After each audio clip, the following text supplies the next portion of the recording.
it can be rebuilt. The pump's going to be rebuilt. The number 2 motor needs to be replaced, and the pump will be rebuilt.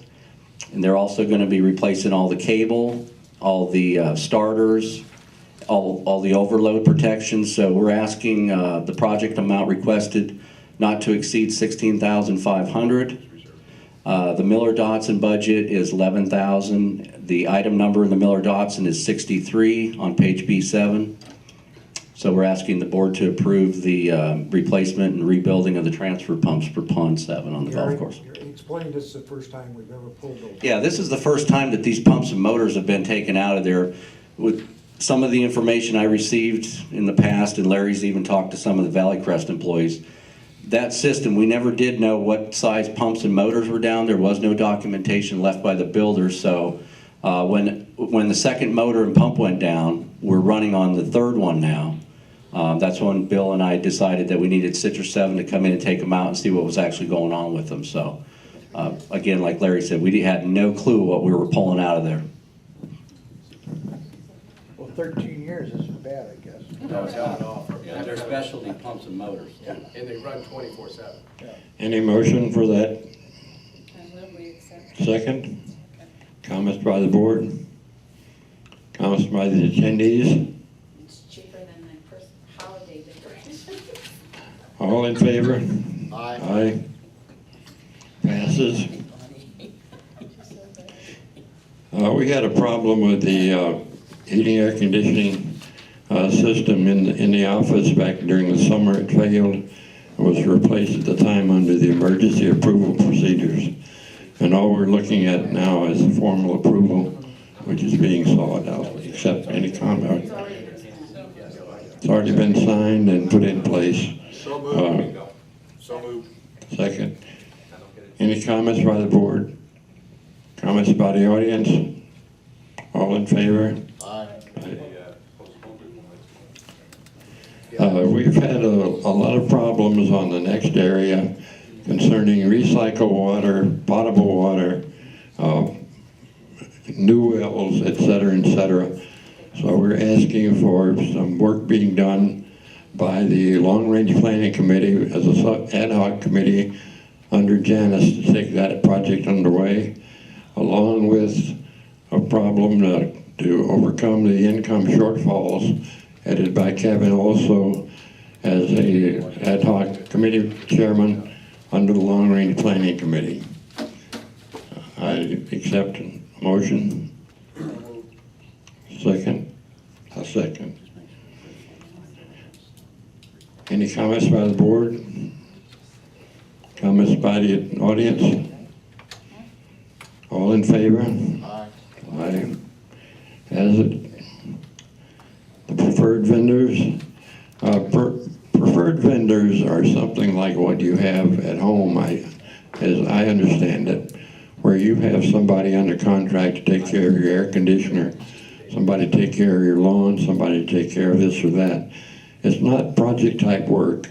It's people that you've identified, used in the past, or you use them for frequent or emergency service, or you issue contracts to them, and some of them have multiple specialties.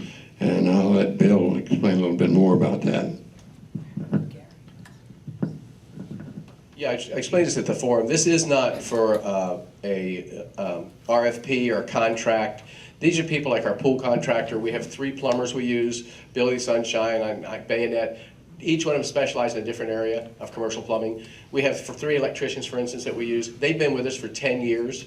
So all we're at, this is for the day-to-day emergencies, the small day-to-day issues that we need to be fixed in the facility. This is not approving a person like a Bob Carroll or like a Allegiant Security, none of that. This is small, individual, emergency and basic monthly maintenance situations. These people we've been using, they're licensed. We have a long history with them.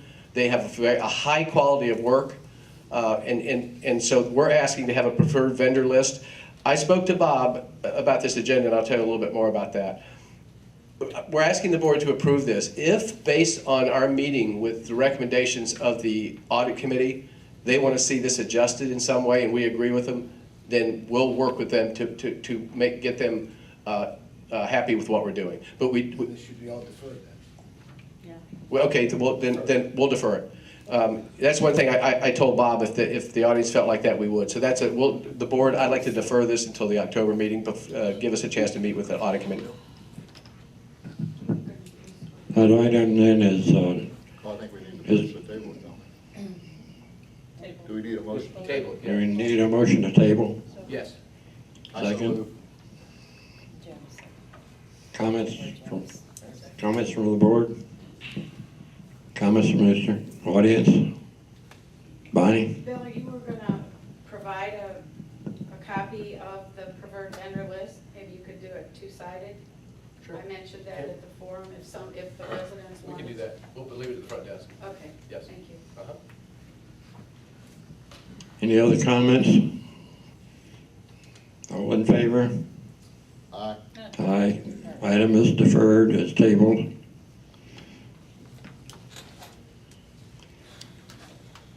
The next item is the approval of the committee set up for the R&R committee. That committee was set up to rewrite the rules and regulations, particularly concerning the dress code. In our last board meeting, under Bob, Bob has set it up, he's selected his members, and he's requesting approval of those members. Can I see that list? Yeah, hang on. It was on the PowerPoint presentation. Here they are. Okay, man. Yep.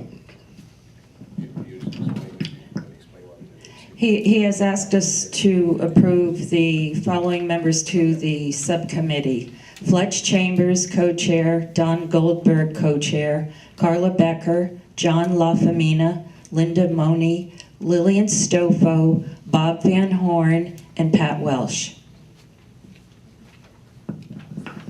I'll entertain a motion.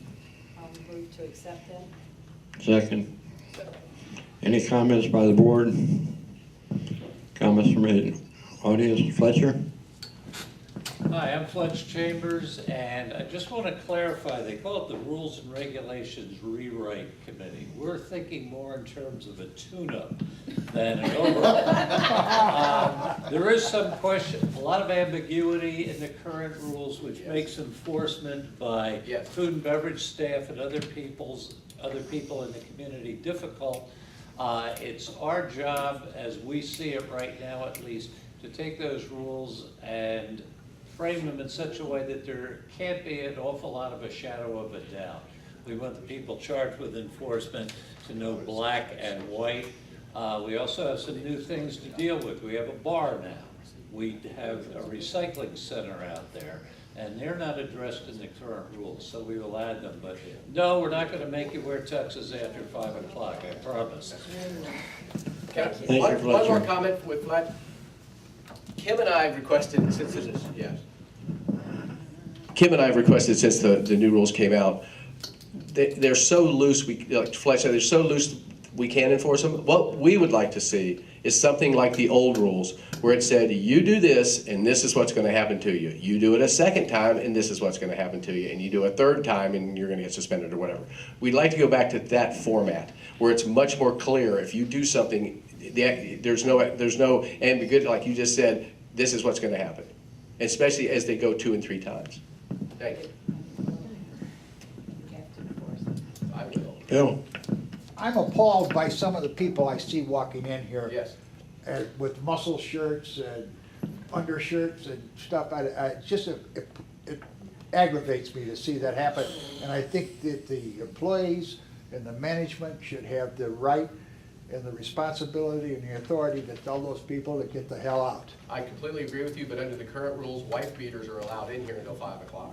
So it's just, but the thing is, I completely agree with you, and the first thing, Fletch will tell you, the first thing they're doing is dress code. Yeah. I think I We've got asked, it. Kim and I, and the food and beverage staff have asked them to do that first, so we have something we can enforce. Good.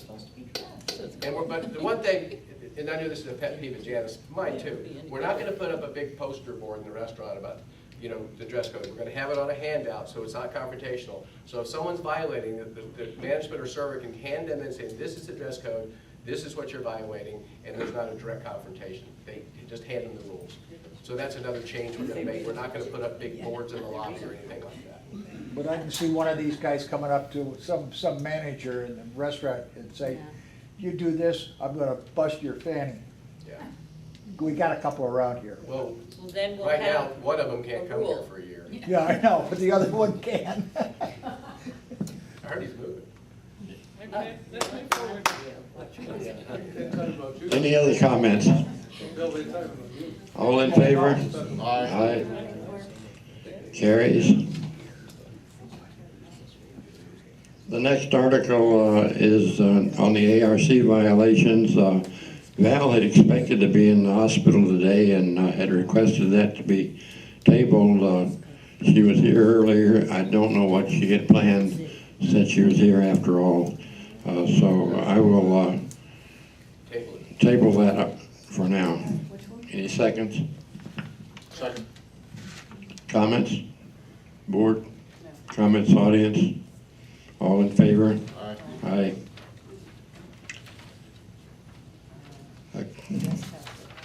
The competitive bidding and the major project managers and the Finance and Reserve Committee duties all had to do with the presentation on the audit committee.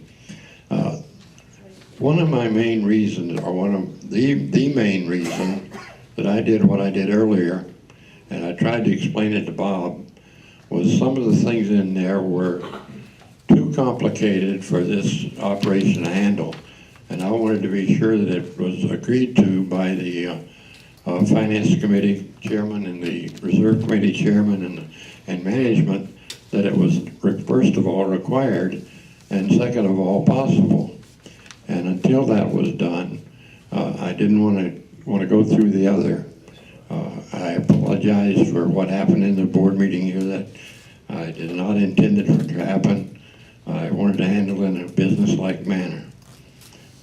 So at this point, I recommend, I move that we table those three, Which ones?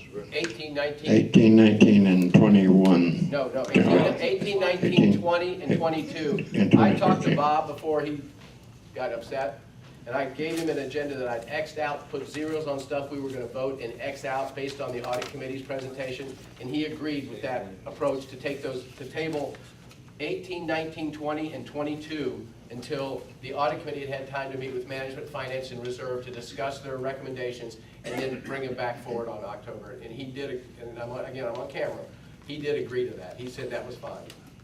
18 has something to do with the audit committee too? No, that's already been handled. The reason that's coming off is they just appointed a reclaimed water board member to go to the long-range planning, to have a subcommittee off of long-range planning where it belongs. So that's already been done. So that doesn't need to be done. 19, 20, and 22 directly relate to the audit report. And Bob agreed that since we're not going to do the presentation, we should table those until the October meeting, until we've had a chance to meet and discuss. So do 18 again? 18 has been accomplished.